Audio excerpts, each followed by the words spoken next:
Inchoate crimes. One of my favorite crimes right behind homicide. It boils down to three things, which is solicitation, attempt, and conspiracy. All right? And right after that, we'll talk about Pinkerton's Rule, Wharton's Rule, and what withdrawal really is, and how to properly withdraw from a crime. So, let's get into it right now. I'm going to put IC for inchoate crimes, or inchoate crimes, whichever one you want to say. You can say it whichever way. It's up to however pronunciation you want to use. So number one, first thing to talk about is solicitation, which often merges into conspiracy, which means that often when you're charged with solicitation, it's often going to merge into conspiracy. So first, let's talk about what solicitation actually means.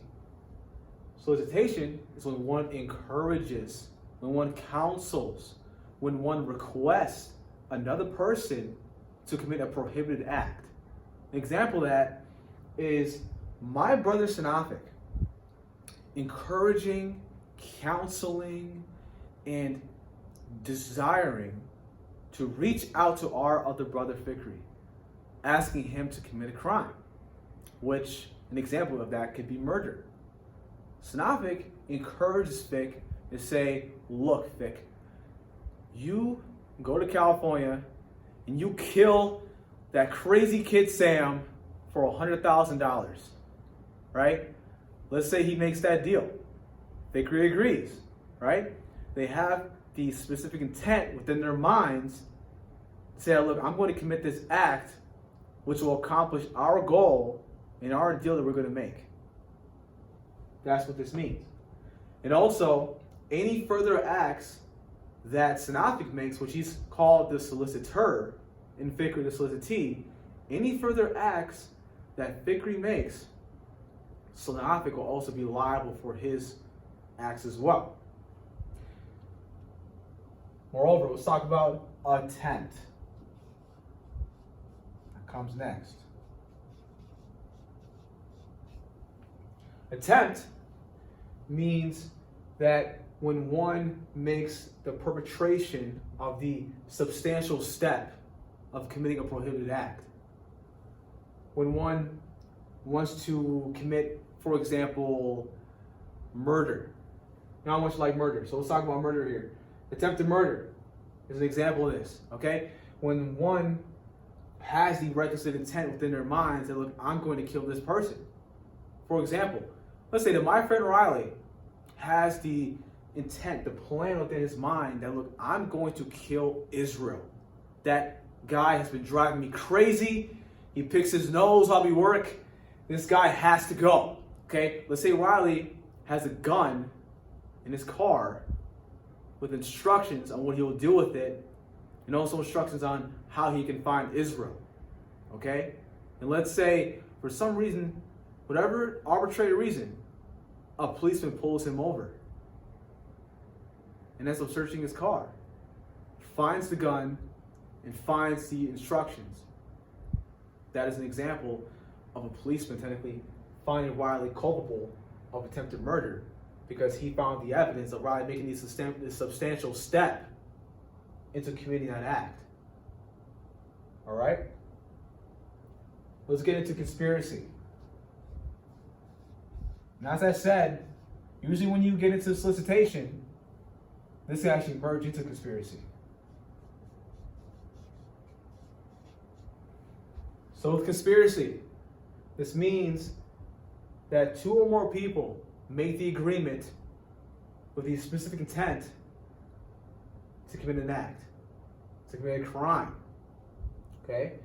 So an example of a conspiracy is that, let's just say, my friend Robert and I, we make the agreement that, look, we're going to rob the bank. We're going to get our guns, a knife, whatever we have with us that can be a threat to another person's life. We are going to go to the bank and we're going to rob the bank and get the money, right? We commit a robbery.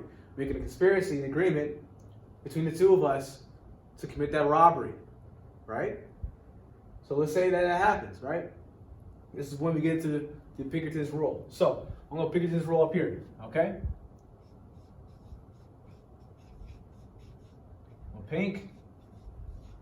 Pinkerton's Rule.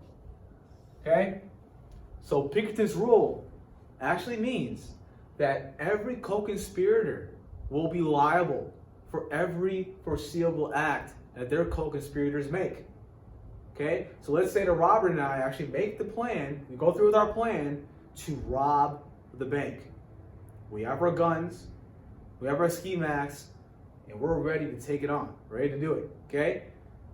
Whatever act that Robert does, let's say he pulls the trigger and he kills somebody, the bank teller, let's say that happens. Okay? I could be liable for that homicide because he made the decision to kill somebody, which in a robbery, you have guns, it's pretty foreseeable that someone might die. It's foreseeable. It could happen. Because that act is foreseeable, even though I didn't kill that bank teller, I am liable for every act that Robert makes. That's where Pinkerton's Rule comes in. Okay? So let's get into Wharton's Rule. Wharton's Rule can kind of be confusing, but it's not too difficult.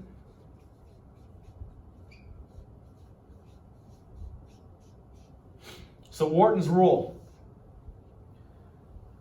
it means that a defendant cannot be liable for a conspiracy and another crime that involves two or more people. Pretty straightforward. You see that in your fact pattern on your law exam.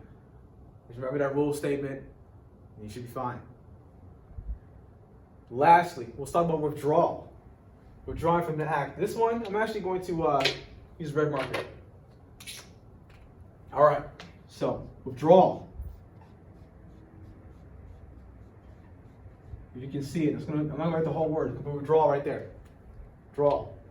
So, with withdrawal, that just means that a defendant, or a co-conspirator, has to let his other co-conspirators know successfully and instantly that he or she is out of the crime, that he or she is done, does not want to be involved, and this person will not be liable for any foreseeable acts that happen. That's how I said with Pinkerton's Rule.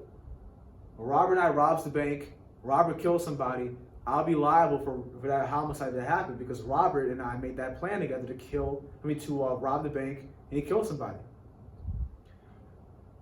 Go down here to withdrawal.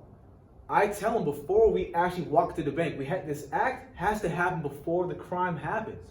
For the overt act, that's what it's called. The overt act actually happens.